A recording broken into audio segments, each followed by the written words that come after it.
தற்போது ஆளுநர் மாளிகையில் பொங்கல் விழாவானது கொண்டாடப்பட்டு வருகிறது. ஆளுநர் தலைமையில் நடைபெறும் ஆளுநர் பாரம்பரிய உடையான வேட்டி சட்டையிலிருந்து இந்த விழாவில் பங்கேற்றிருக்கிறார். அதற்கு அடுத்தபடியாக வந்து பார்த்தீர்கள் என்றால் தமிழக கலாச்சாரமாக இருக்கக்கூடிய அனைத்து கலைகளும் வைத்து அவரை வரவேற்றிருக்கிறார்கள். உற்சாகமாக ஆளுநர் இங்கே விழாவுக்கு வந்திருக்கக்கூடிய அனைவரையும் வரவேற்று அவர்கள் ஒவ்வொருவரையும் தனித்தனியாக சந்தித்து வாழ்த்துக்களை தெரிவித்திருக்கிறார், பொங்கல் வாழ்த்து.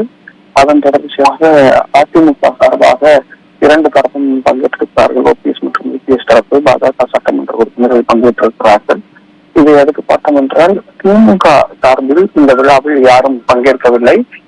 மிக முக்கியமான ஒரு விஷயமாக இது பார்க்கப்படுகிறது. திமுக மற்றும் கூட்டணி கட்சி சார்ந்தவர்கள் இந்த விழாவில் பங்கேற்காமல் முழுவதுமாக புறக்கணித்திருக்கிறார்கள். ஆளுநர் மாளிகையிலிருந்து அழைப்பு கொடுத்திருக்கும் பட்சத்தில் அரசு துறை அதிகாரிகள் எல்லாம் பங்கேற்றிருந்த சூழ்நிலையில் திமுக சார்ந்த நிர்வாகிகளோ அல்லது திமுக சட்டமன்ற நாடாளுமன்ற உறுப்பினர்களோ யாரும் இந்த விழாவில் பங்கேற்கவில்லை. தொடர்ச்சியாக ஆளுநர் ஒவ்வொருவரையும் சந்தித்து இந்த பொங்கல் வாழ்த்தை தெரிவித்து சற்று நேரத்தில் இந்த விழாவானது தொடங்க இருக்கிறது.